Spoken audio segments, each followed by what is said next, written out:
Okay. Well, Jerry, how are you doing today? I'm fine. Will, how are you? Doing great. Well, Jerry, thank you so much for hopping on. I wanted to get started and just ask a quick question. Could you give us kind of a brief bio and some of the big themes you're interested in? My bio or the things that I'm interested in, because they aren't always aligned. There's always been some kind of day job, but then there's also been a zone of writing and speaking, etc. So, Yeah, which are you more interested in? probably what you're interested in. Yeah, I'm interested in big ideas. I'm interested in kind of the state of our culture with a focus on politics and economics, but not isolated from the other subjects. I'm particularly interested in the sort of the biblical foundations of our social order, what happens when we go off of those foundations and how to restore that. I work in markets and I have most of my life in one way or another, but I've always had a career that had one level, I was doing something with money, whether it's an accountant or, working for an actuarial firm or later money management. And in the other area, there's a sort of a thought leader, scholar, media writer thing going on. That, to me, they're integrated. They're not different things, but from outside, people kind of expect you to be one thing or or another the thing, other. right? Right. I just don't. Those distinctions have never made a lot of sense to me. The economics, finance, politics, theology, literature, they're different subjects in school, but they're not different subjects in life. Right. That makes a lot of sense. In what ways do you think they're really connected? That makes sense. Are there some big central things that tie them together in your mind? Well, I think the world is connected. It's a universe, right? So one verse, the idea of diversity. So I think this is the original problem in philosophy, the one and the many. And Plato said, at bottom, everything's one. And Aristotle said, well, bottom, not the oneness is an illusion. It's not real. At bottom, everything's many. And if we say that the ball is red, and if we say that the sky is red, they really don't have anything in common. There's no such thing as redness. So that kind of goes through Western civilization. And the one versus the many. I think that problem is solved in the Trinity, both one and many at the same time. And so I think that we tend to cut up reality because we tend to be a people whose big conversations have been driven by people who are out of the university system. And the university system, even though it's university, when it lost its faith foundation, it essentially became the multiversity with completely siloed off departments from one another. No unifying theme. So if we don't have if our intellectuals are trained by institutions that don't have unifying themes, we won't have unifying themes in our conversation, and we won't think in those terms. And so we'll have different groups of people huddled around different topics or different values, reflecting different tribes. And again, I think that is the great problem of our time. I think the great problem of our time is we've seen all the institutions kind of shattering, and it's like, well, it's great. In some ways, those institutions deserved to have their credibility shattered, but without those brokering institutions, without those honest brokers, without them, we're now shattered into tiny little identity groups at war with one another, and rebuilding a society where we're both united and also individual at the same time, I think is the great challenge of the 21st century. I think that's really well put. I recently read that in 1960, on any given Tuesday, we're recording on Tuesday evening, 30% of the population was watching the same TV show in the US. Right. And that's just completely unthinkable and very surprising to even consider in such a short time period that has changed. What do you think a unifying vision looks like for bringing everyone back together in some kind of robust way? Or is that even possible at this point? Well, I don't think there's a non-religious version that's possible. I think that's always failed. So when we've had unifying visions, now for 1,000 years we had a unifying vision in Europe. It was Christendom. It was essentially Roman Catholic Christianity. It had its issues, it had its problems, and that's one of the reasons it shattered. But that was a unifying vision. Rome had a unifying vision, but it was built completely on bloodshed and power. Right. It's we're the Romans. We're destined to rule because we can kill people better than anybody's ever been able to kill people before. And if you get in our way, we'll nail you to a cross and torture you to death. But for those of you who don't get in our way, we'll take care of the pirates, and they'll be bred in circuses, and there'll be more trade, and you'll be able to prosper and be protected and be safe. So that's one way to do it. We have the European Union, which is essentially a kind of a secular utopia. It's kind of religious, but without any God. Right. And it's a Tower of Babel vision. In fact, you look at the original designs for the European Parliament, it's actually based on Peter Bruegel's painting of the unfinished Tower of Babel. It's like, you may want to go back and read that story and see how it ends before you build your building that way. So what else? Ethnicity, right? We're the Germans. The Germans are the best. We are genetically chosen, Darwinianly chosen to rule the world. So these are the things that pull people together. Power and bloodshed, utopian dreams, and European Union is already falling apart.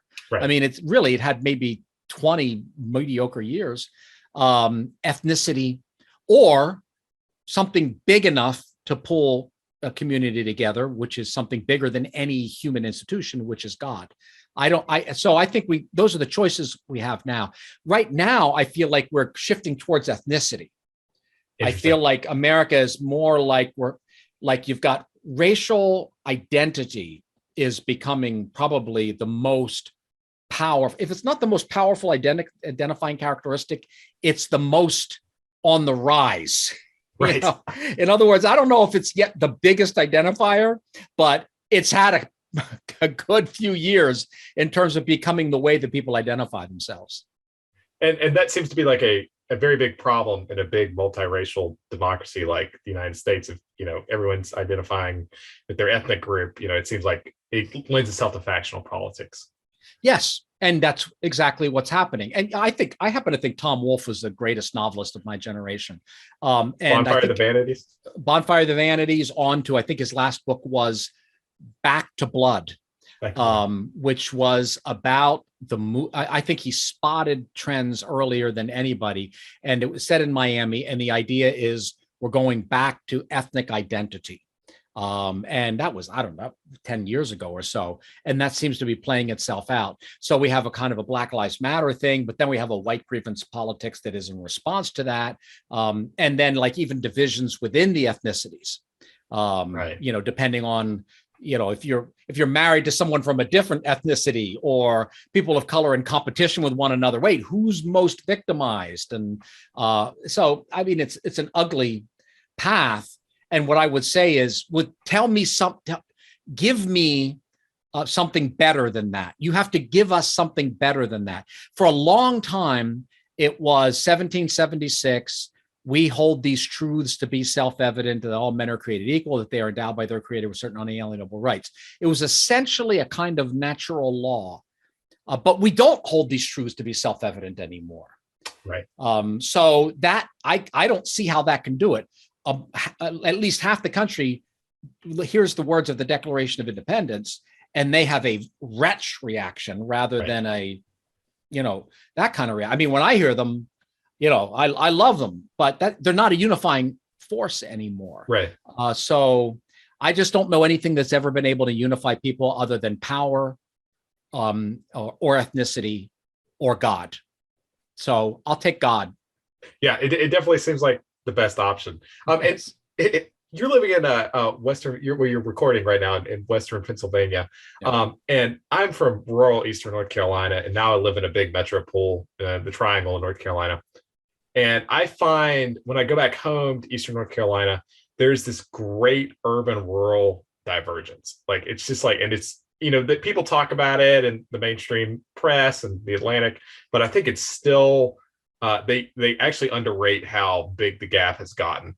And I every time I go back and I come back home, I just think, man, like, how do we bring these people that have just diverged so greatly in their beliefs back together? So do you think religion is the answer, or that God is the answer to kind of reunite everyone? Well, he did it before. I mean, Rome had that idea, right? It's interesting. You've heard the word pagan, right? What does pagan actually mean? Pagan doesn't mean non-Christian. Pagan means rural dweller. Oh, really? Because in early history, in early Christian history, in Rome, Christianity went to the cities first. The cities converted to Christianity, and that didn't get out to the rural areas until later. Plus, in some sense, rural areas are more conservative. They change more slowly. Right. Now, because America has a Christian heritage, what that means is cities went secular and rural stayed religious, right? But if you go back to the 2nd century, that world is pagan. So the new thing is Christianity and the old thing is paganism. So the pagans are like, I don't know all this new God, this crazy Jesus stuff. Give me the old time religion, right? Jupiter and Mars. And so cities have always been places where the new thing happens. And so the new thing can be whatever. There's a time when Christianity was the new thing. So that I think that division is throughout history. So I think what you need is something that can be new and old at the same time to bring city and country together. And I think this is one of the areas where a lot of my Christian friends and brothers have gotten this wrong, because for them, Christianity is a kind of go back thing, right? Go back to the old things. Right. But Christianity has always been a religion that, behold, all things have been made new. It's always been kind of a religion out on the revolutionary edge, but keeping what's good.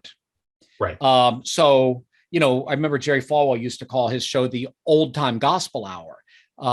But you read the New Testament, it's all new. Right. It's just watching Max McLean's wonderful one-man show of the Gospel of Mark. And Jesus is talking about, you can't put new wine in old wineskins, and you can't use a new patch to put on, old cloth.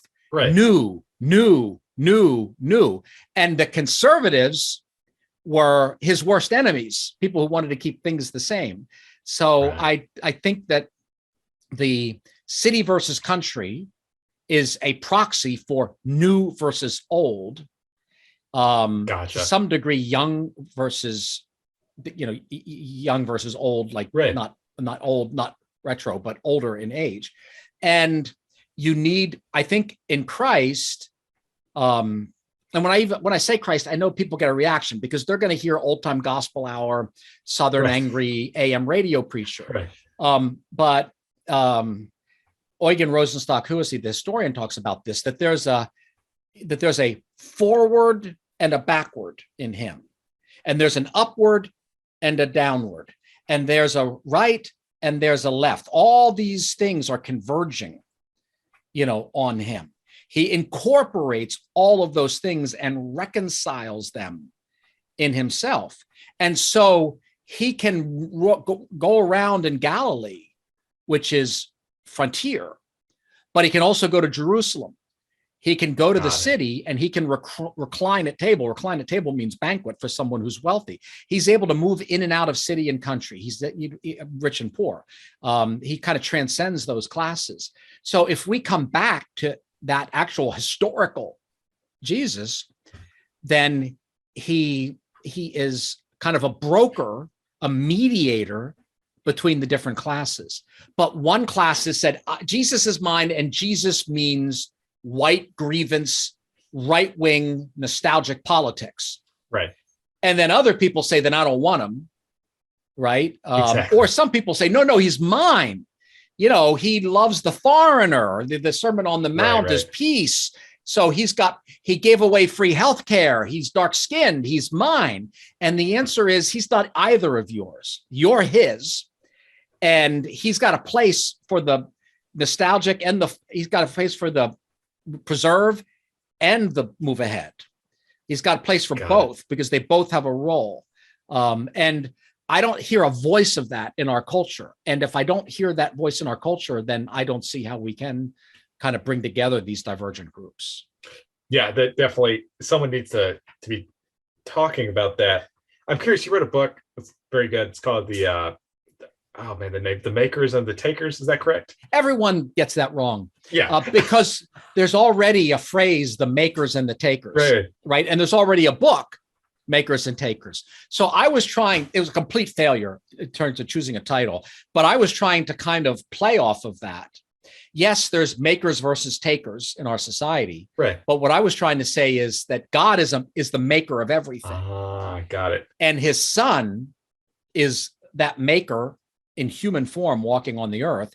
And so when he's here on planet Earth, he, as a representative of the maker, he is socially associating with makers against takers. But if I have to explain it that much, then it is a failure as a title. So I mean, it's my fault. I'll take full responsibility. The maker versus the takers. Got it. It's quite clever. It's quite clever. But if I have 10 minutes to explain it. Yeah, 2 minutes. Everyone's on the show. You got it. So I'm curious. Could you talk about the book a little bit and the gist of the idea? Because I think it plays into a lot of what we've been talking about so far.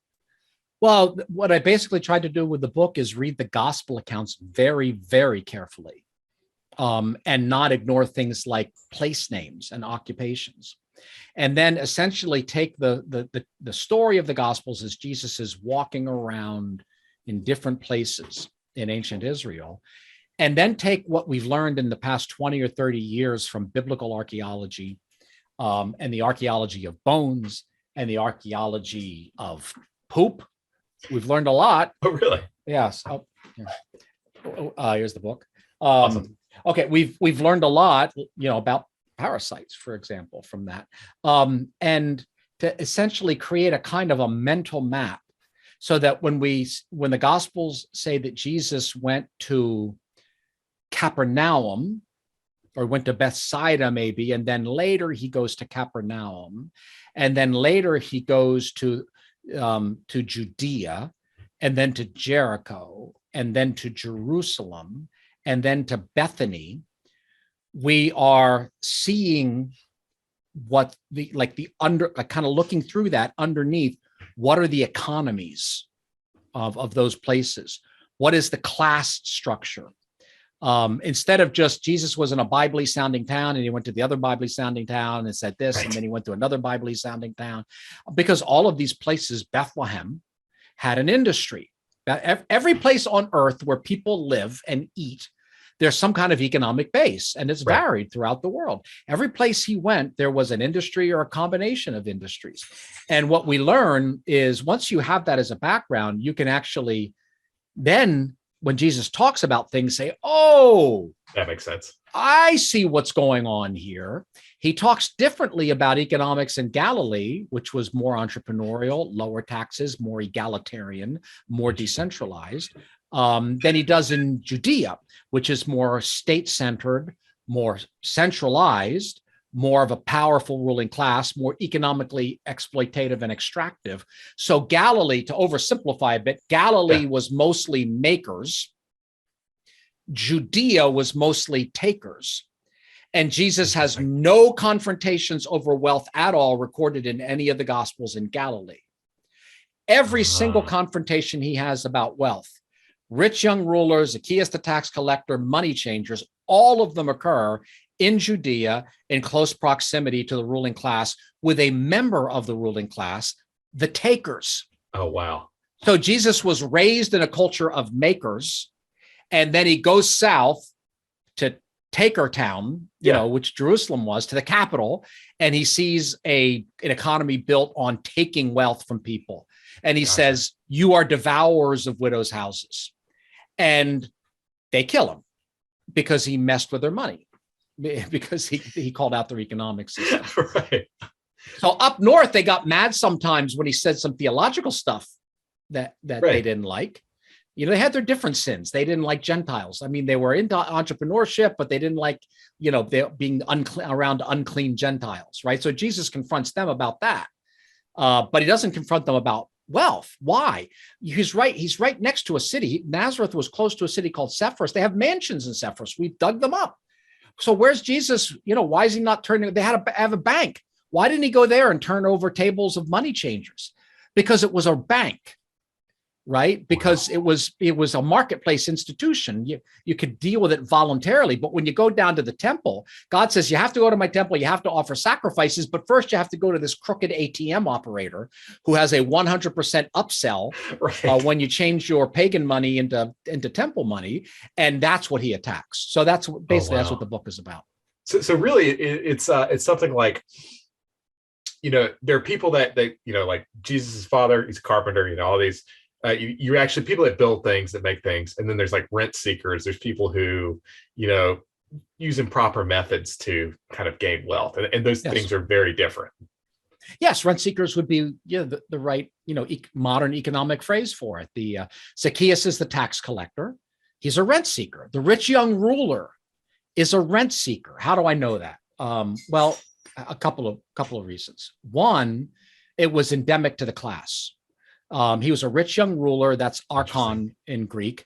It was a corrupt rent-seeking class. That was the nature of it. Later, James, Jesus's brother, writes a letter, and he talks to Christians in Jerusalem, in Judea. Isn't that interesting? Who had been sort of sucking up to the ruling class, and he said, "Do not these rich men defraud you and drag you before the judgment seats?" So James is saying, in general, the wealthy Judean ruling class is fraudulent. By the way, same Greek word that Jesus uses when he has the conversation with the rich young ruler.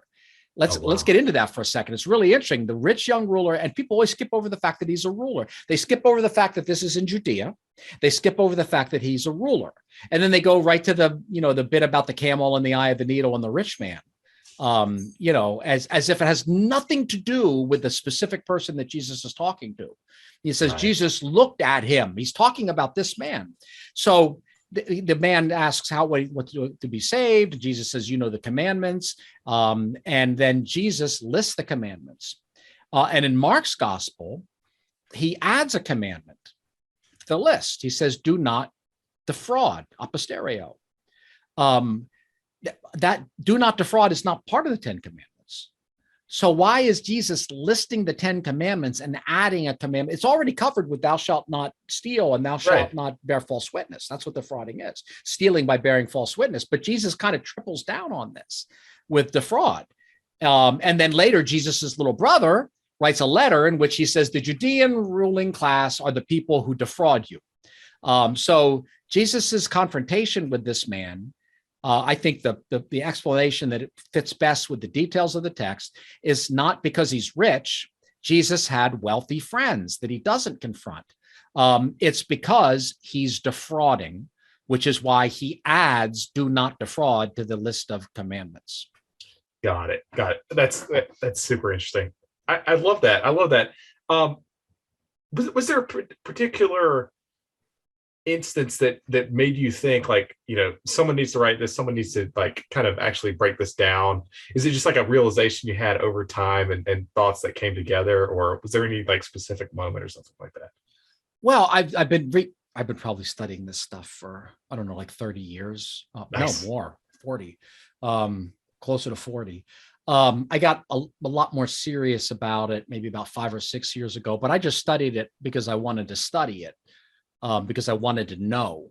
I didn't have any thoughts about a book at all. I was resistant to the idea of a book. A friend of mine who is a publisher, who was working for a publisher, came to me and said, I want you to do a book. He didn't know what topic. He said, I just want you to do a book with us. Right. And he asked me what I'm working on. And I mentioned 3 topics that I had done sort of deep study on. And this was one of the 3. And he said, yeah, that's the book. And I resisted that. Because, in my experience, people don't seem to want things that shake them out of their comfort zone. Right. Right. So there was already a conversation about Jesus and economics, and it went like this. Hey, Jesus gave away free healthcare. Jesus said, be nice. Jesus said, a rich man can't go to heaven. Jesus is a socialist.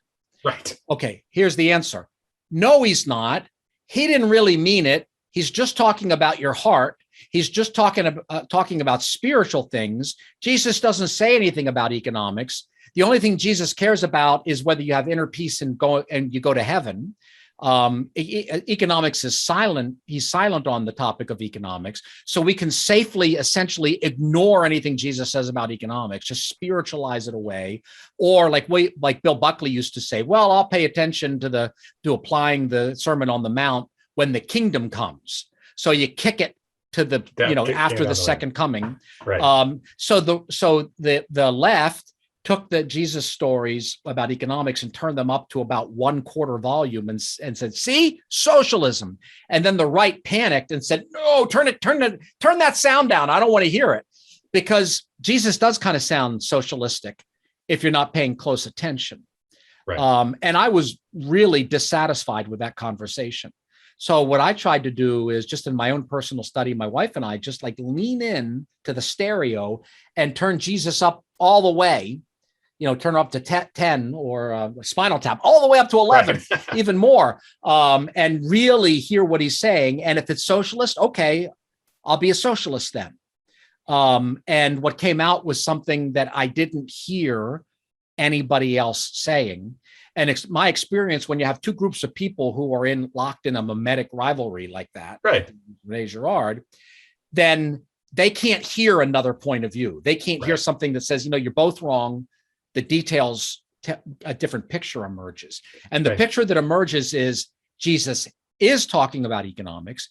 Jesus is very interested in social justice. He's prophet, priest, and king. If he's a prophet, he's got to have a social justice message. Otherwise, he would be less than a prophet, and he's more than a prophet. But that social justice message certainly isn't the Sandinistas or Bernie or Stalin. It is a decentralized order in which we're entrepreneurial, but we share. So freely sharing out of our productive gains. And so I didn't think anyone would be interested in the book. And I didn't want to have my heart broken by putting a book out there that people would then not hear or, So I didn't want to do a book. And my friend just nagged me relentlessly. And so I finally wrote the book. That's and it did better than I expected. So I was wrong. But it hasn't done great. And I don't think it ever will do great, because people already have their predetermined points of view, and they're looking for things that buttress that. So even the people who are reading the book, they tend to be more the conservatives. They're like, see, Jesus isn't a socialist. Like, I didn't write this book just to say Jesus isn't a socialist. I didn't write this book to say what Jesus isn't at all. I'm not interested in what Jesus isn't. I'm interested in what he is. And what I have seen is that this book has been most well received by young people, because they really are interested in a new conversation. Right. Yeah. So I'm grateful for that. Yeah, they really want to understand. And I found the book really interesting and very helpful for much the same reason. Like, I'm really curious, everyone's saying this and and what's the truth? Like, what is actually going on? And your story about finding this kind of, finding this truth is very similar to how Girard found, a lot of his ideas, because, he said, none of the Christian scholars wanted to look at myths because they were afraid that if they looked too closely that, Christianity would be just any other myth, and it just gets ignored because of that. And then all the, scholars who aren't Christians are like, it's clearly a myth. Yes. It's very much the same kind of, right. It's Dionysus, right? That's sort of the standard Fraser, Golden Bough, that Jesus is just another corn god, as C.S. Lewis said. Right. So, and the Christians were not willing to really, for the most part, take on that challenge. Like you said, they were afraid. Now, an exception would be J.R. Tolkien, Owen Barfield, and then later C.S. Lewis. right? Because these were mythopoeic scholars, right? But it's interesting. Barfield was a linguist, and I don't think a Christian at this time. And he says, something really weird happens to all the languages around 2,000 years ago, where before that, languages it's like external participation. It's kind of technical, but there's like a turning point. And then he later said, something else happened 2,000 years ago, right? And Tolkien is studying these myths, and he's saying, wait, there's this similarity to the gospel stories. Why is that going on? He had to acknowledge that these myths are similar to the gospel stories before he could then see, of course, they're similar to the gospel stories, in the sense that, I would put it this way, a counterfeit is similar to money, because that's its job. It's trying to imitate it. Or a skeleton key has to be similar to the key. That these ancient thinkers are trying to solve the mystery of human life, and they're going to come up with things that really kind of are similar to the actual mystery, because they have insight. So the fact that they're like converging on an account that's like the Gospels is not an argument against the truth of the Gospels. When different groups are converging on a similar set of ideas, that's usually, evidence that there's something real there, even if some of them have found it imperfectly. But Girard goes deeper, and I think Girard did it, in some sense, him being an atheist was helpful to him, because he could fully plunge into the myth, right? And completely, debunk it, without fear that he's debunking Christianity along with it. See, a lot of the world of Lewis and Tolkien, they don't want to debunk the pagan myths too much, because they've emphasized the continuity between the Christian story and the pagan myth. Whereas really the continuity is almost like an inversion. They're similar in some ways, but they're really unalike, because the Gospels are essentially taking the pagan myth and shattering it from inside. Right. The scapegoat mechanism, shattering it from inside. So Girard could, if he had started out as a Christian, I don't think he could have allowed himself to see it. But he starts out as an atheist. These pagan myths are all lies. And then it's like, okay, now I'm going to go after the Gospels. We're going after the Gospels. Yeah, there's going to be scapegoating. There's going to be human sacrifice. And he gets in there, and it's mon Dieu. This is these stories were here 2,000 years before my insights. Whoever wrote these Gospels knew what I think I discovered. I didn't discover. They already did it. They're unmasking the scapegoat mechanism. These are the first non-myths in ancient literature. Wow. But he had to immerse himself in the detail. He had to be willing to go wherever the text took him. He had to be willing to sort of all right, I'm going to slide along, and wherever it goes, it goes. And thank God he did, because I think he's really unlocked cultural anthropology like no one else before, except for Matthew, Mark, Luke, and John, who are essentially chronicling Jesus himself, subverting, say, all right, human sacrifice. All right, go ahead, do human sacrifice. You can do a human. I'm going to let you sacrifice me. Oh boy, we'll get the leftovers. We'll take care of the Romans. We'll keep our jobs. We'll get rid of this troublemaker. And that was the trap. That it's like, oh wait, he's innocent. And his disciples didn't run away. I mean, they did for a while, but they come back. They write the account. He's innocent, and then a resurrection. He's innocent. Right. And what that does is it completely shatters all those power structures, and it robs the scapegoat mechanism on which all ancient societies are built of its power. It's incredible. It's really incredible. And that was a really, really well put, Jerry. I remember reading Girard for the first time. The first book I read of his was I See Satan Fall Like Lightning, I believe. Really, really good. It's about the New Testament. I really enjoyed it. How important was Girard for you personally in your understanding of Christianity? For me, it was transformational, but I'm not sure, what was your feeling on that? I think I came to Girard pretty late. Gotcha. I was pretty foolish about this. St. Augustine's Press sent me a review copy of Theater of Envy. And I looked and said, oh, a French intellectual no thanks. And Perhaps then a wise heuristic generally, yes, in this case, but not in this case. but not in this case. So I left it on the shelf for a long time. And then I was listening to a lecture, it might have been James Jordan or Peter Lightheart, in which they positively mentioned Girard and his commentary on the book of Job. And then they started to talk a little bit about it. And I thought, there might be something going on here. Yeah. So then I kind of dug into Girard, and again, mon Dieu, what a fool I was to ignore this. It really opened things up for me a lot, and went on and read a good deal more. And he's given me a lot of insight, mainly personal guidance insight, more even than sort of theoretical insight, just like how to live my life. And then I read a book by Peter Thiel called 0 to 1. And I thought, hey, I'm not seeing the name Girard here. But it feels very similar. This really feels similar. So then I interviewed Peter about that book. And we talked about Girard. It's like, okay, that's not my imagination.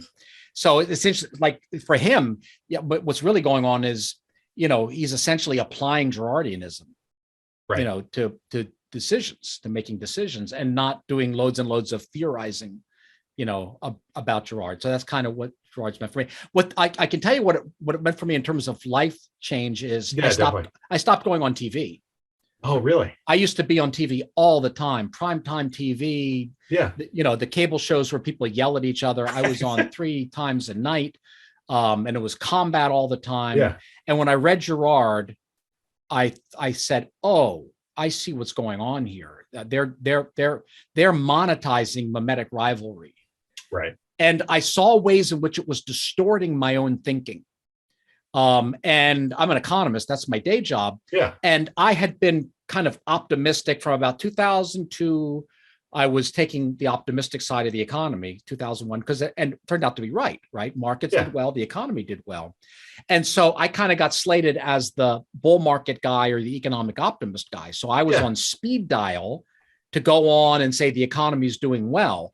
And that was the mimetic rivalry thing, right? Like I was supposed to go up against the bear. Yeah, right. Bull versus bear. And I was on CNBC and a lot on primetime. And they actually, they had this graphic, I think they invented it, I think for me, where like we'd start to debate and then these 2 boxing gloves would come together with a noise like every time we got started. So that was like the model. I was supposed to punch the other guy and he was supposed to punch me, and I'm good at punching. But what happened is I got locked into that. And so I was slower to see the problems in 2007 than I should have been if I were just data driven. And I looked at that and I thought, others were later. Okay. But I still was later than I should have been. And I looked at that and I said, why did I miss that? Because I was doing a lot of work with data. I should have seen it. I didn't see it until like late 2007, or like September maybe. And I realized it was mimetic rivalry. Oh, wow. They had distorted my thinking. My job was to be the symmetrical answer, right? Then Obama becomes president, and then conservative media doesn't want optimism anymore. It wants pessimism. Right. Right. So Obama's president. So Fox News wants everything's terrible all of a sudden. Right. And I realized that mimetic rivalry was the model. Right. And I struggled with this for years. Can I engage and be involved with this without falling into the mimetic rivalry? And I concluded that I really couldn't. So I basically got out of I'll go on TV maybe like twice a year now. Yeah. I'll do this because this isn't a mimetic rivalry model. Right. But I won't do that anymore, or very seldom. So that was a big change for me. Got it. That I think that's super wise. And it's interesting how, rivalry, like you said, can paint, our beliefs, and it can really occlude things, right? Because you're optimizing for something other than like the truth or something like that. Yes, you're optimizing for that's exactly it. You're not optimizing for truth. What are you optimizing for? You're optimizing for the shared goal. That's what the rivalry is about. And then you optimize for destroying the enemy Right. based on earlier phases in the conflict, right? So you and I want the same thing. Will Jarvis does a great podcast. I want to be like Will Jarvis. Okay, Will, I'm your biggest fan. But wait a minute, hold on a second. Well, then I don't want to just admire you. I want to be you. I want to replace you. Right. You don't want to be replaced.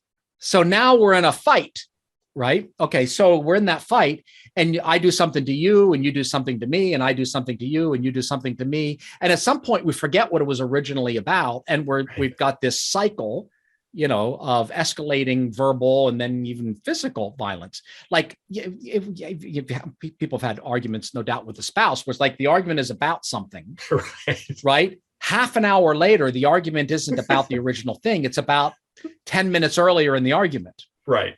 Right. My son Charlie likes to talk about the Joyeux Noel incident in World War I, where they're fighting one another. It's like, hey, it's Christmas Eve. Let's set aside our differences and sing carols. Yeah, year one. But he said by year 3 or 4, it's not happening. You killed Charlie. Right. You filthy kraut. You've killed Charlie. I'm going to get even. So the argument becomes about the argument. So that's not, you're not selecting for truth anymore. It's occluding you. It's blinding you. Girard says that your clarity of sight is actually what blinds you. You can see your enemy's flaws so well that you can't see anything else. Oh, that's beautifully put. Yeah. Well, actually, the analogy is Jesus. Right. I'm stealing this from Matthew 7. So this is a little of a challenge, but I want to try this. Okay. Yeah. So let's say that you've got a speck in your eye, and I'm trying to take the speck out of your eye. So let's just think about that. That's become a dead metaphor to us. Right. Right. Like almost all the gospel texts. Oh, this is the part where he says the thing about the speck. But let's think about this. So if I'm trying to take the speck out of your eye, a couple of things are going on. 1, you've got a flaw. Right.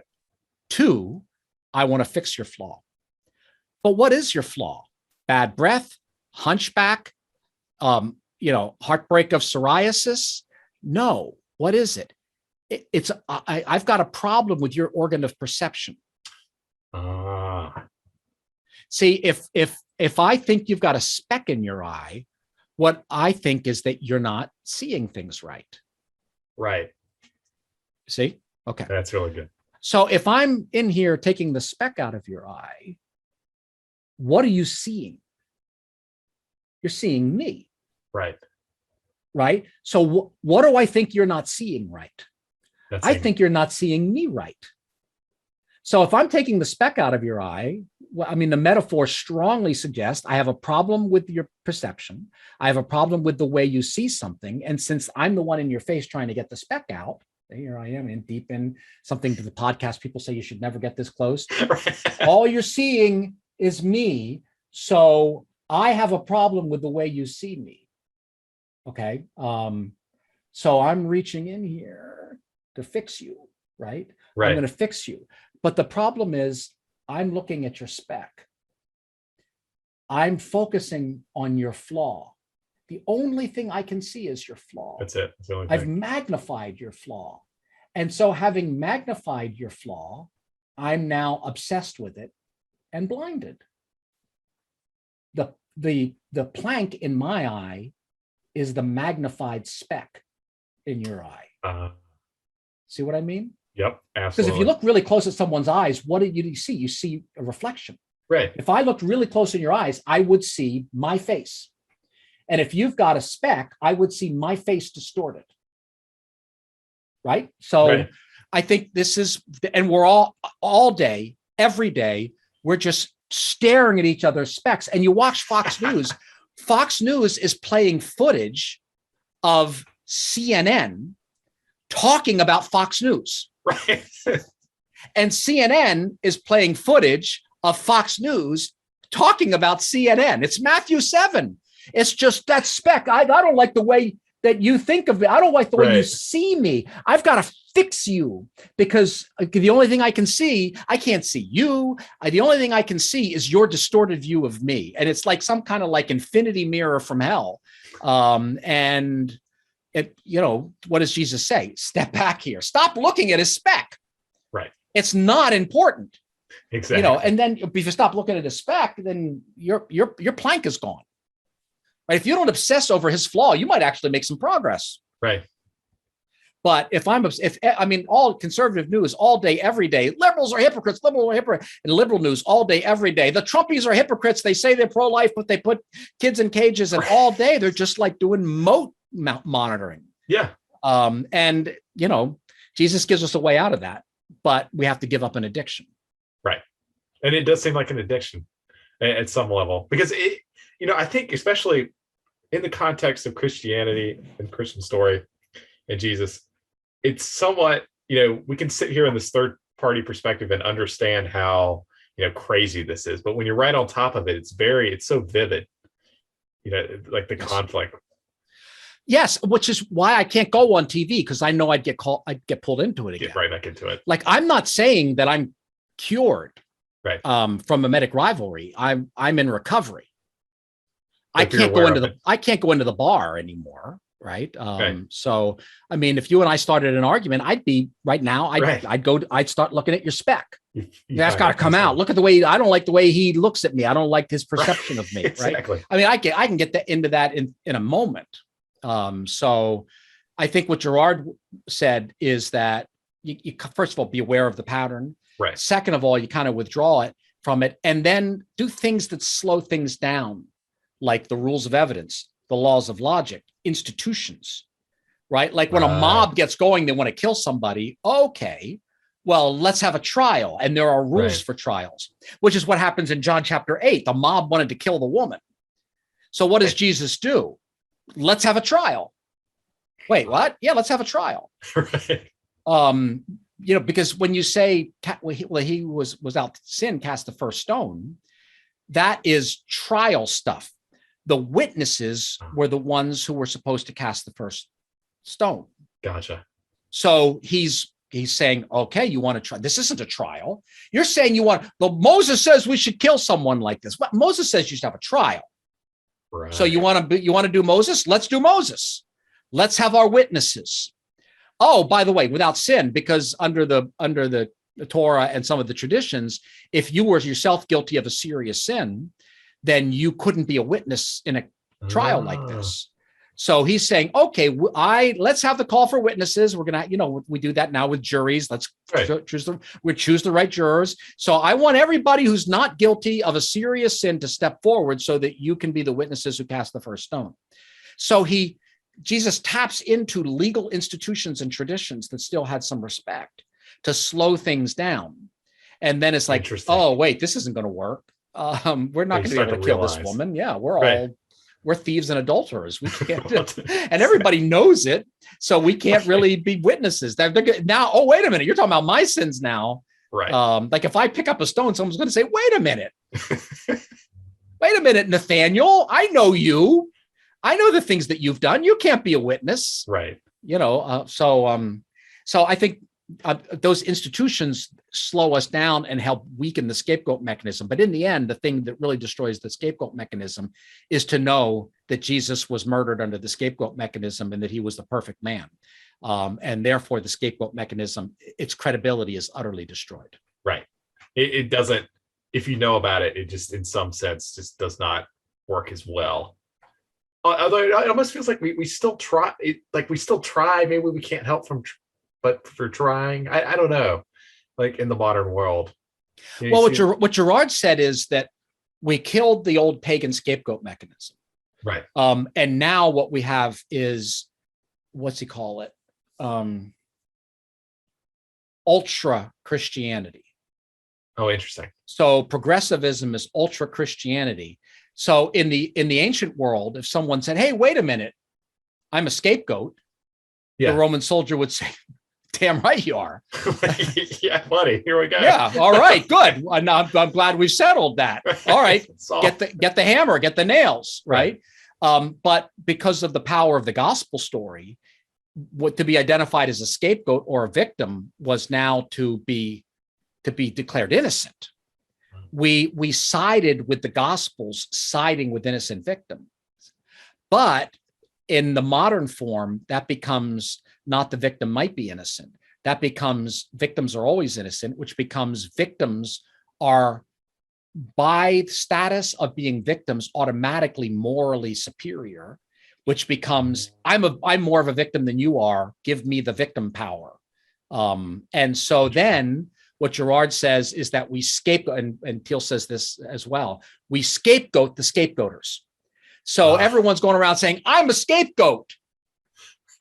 You're right. And right. which means I'm the goody. Right. And so for progressivism, like the ultimate evil is Trump.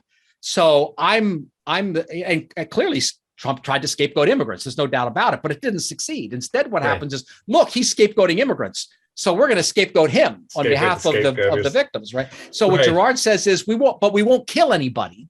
So we don't have the mechanism that we had in the ancient world. In the ancient world, we'd kill the Mexicans. Right. It would actually happen. It would actually happen. And then there'd be, now everything's peaceful. Right. And then we would turn them into gods. And then every year we would reenact the killing of the Mexicans.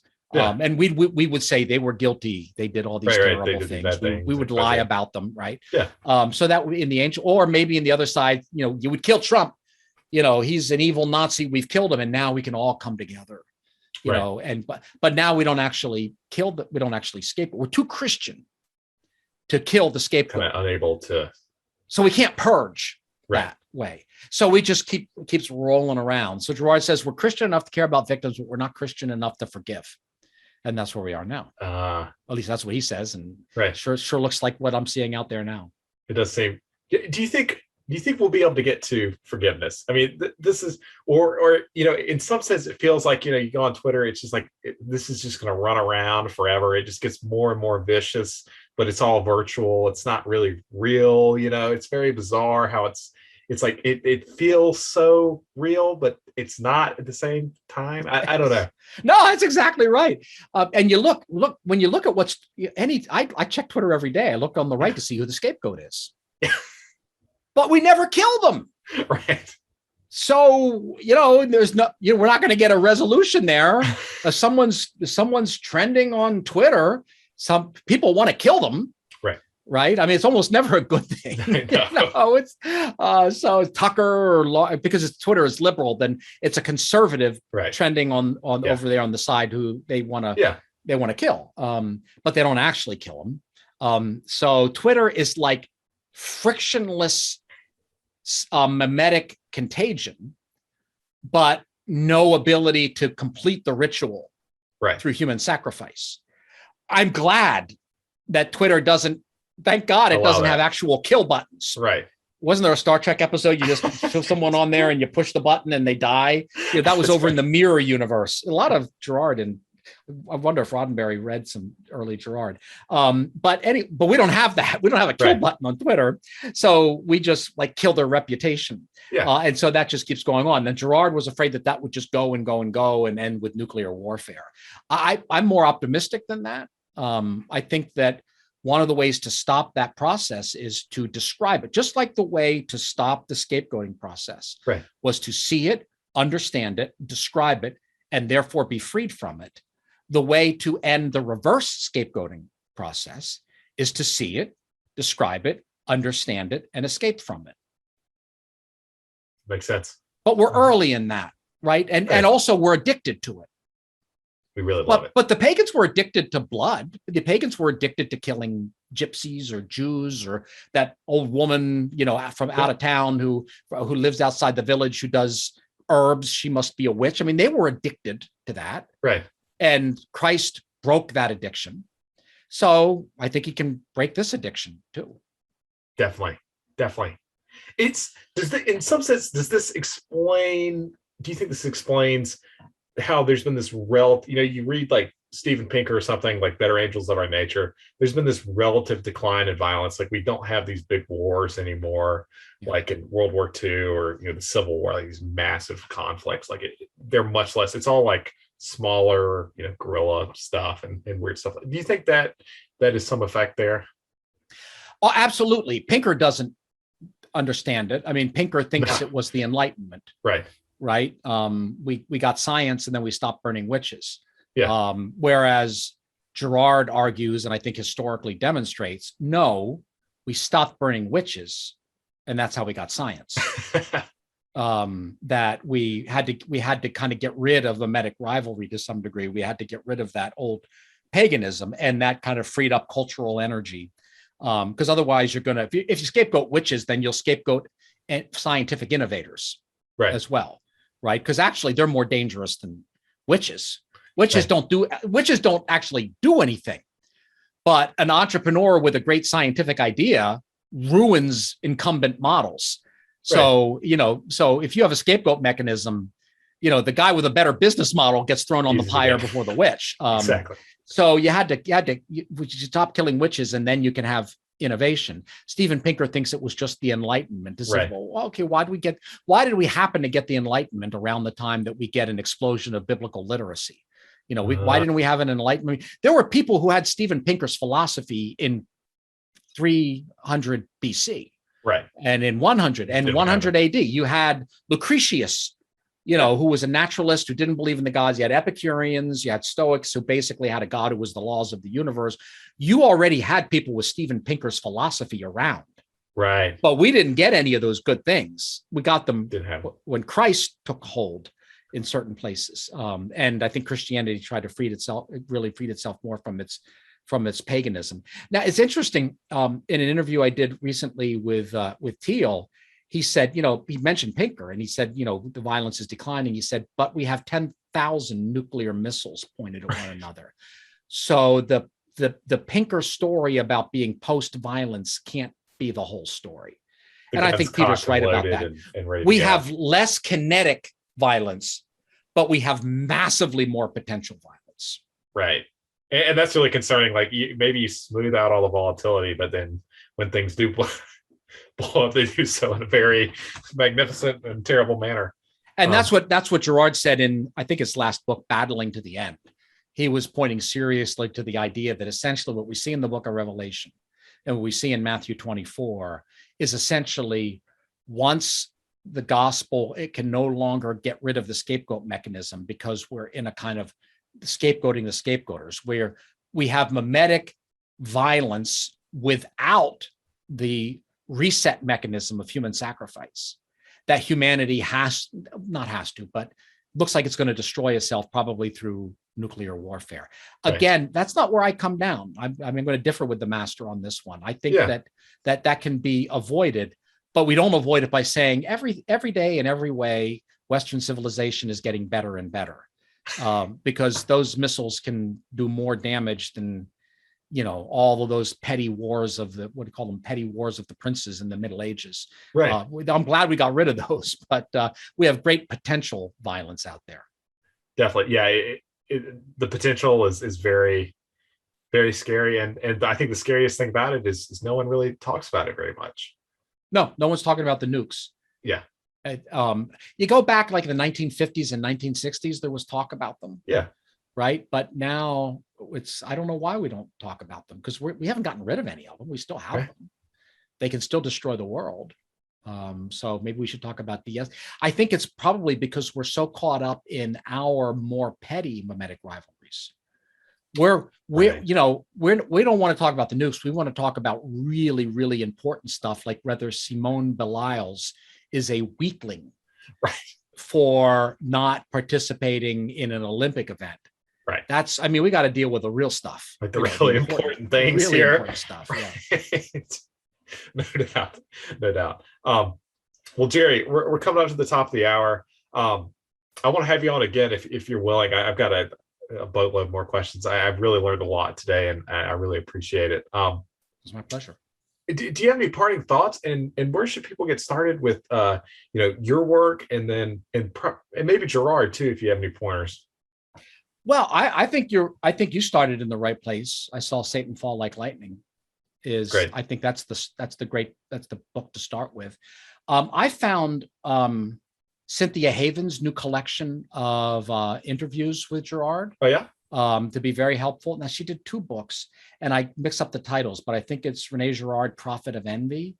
got it. But there's also one can't remember whether that's the biography or not, but Cynthia Haven, Haven, she has two good books on it. I think 0 to 1, once you get the Girardian model, then you can see 0 to 1 essentially as applied Girardianism. I wrote an obituary for Girard Oh really? for Forbes. So you just go Forbes.com and you can read that obituary. It's like, I don't know, it's about 2,000 words. So it's kind of starts as though you have no knowledge of Girard. So in terms of following my work, I don't have like a personal brand thing Right. to do, but I'm easy to reach on social media. And when people have real questions, not social media, mimetic conflict, I'll block you quick. Who has time and energy? But for like real conversations, I try to actually answer people's questions on Facebook or LinkedIn or even the dreaded Twitter. So just remember Bowyer. I would be remiss. My wife is pointing to this. Nice. This is like Girard is kind of in here, but not in here. I didn't want to make this book about Girard because then that's like a whole thing. Yeah. Like someone says, well, I read about him and he's no good. He's a baddie, right? And then you have to kind of get through. It's like, oh, you're talking about something he said in the 60s that, that he, that he disavowed, or this is something that someone said he said. And there's all this mimetic rivalry around Girard because there's a left Girard group, which is the early Girard group, and the Girard is like that. Wait a minute, that's not me. Right. So I kind of left Girard out in terms of, I think I mentioned the acknowledgments, but anyone who understands the Girardian model, when they read this book, will see obviously the influence where Jesus is attacked by the Sadducees and Pharisees, right? So these two groups are in mimetic rivalry with one another. Right. They hate each other. They disagree about everything except one thing. There's one thing they can agree on. This Jesus of Nazareth has to die, right? That's the one thing they agreed on. And it's the most wrong thing that could ever have done. That could have ever have done. And that's the nature of things. Also, I have my own podcast, Meeting of Minds with It's Jerry excellent, Bowyer. by the way. Oh, thank you. We'll plug link in the show. All right. Well, I appreciate that. So those are the ways to interact. And Will, I've really enjoyed this. Thank you very much for your thoughtful questions. Awesome. Thank you, Jerry.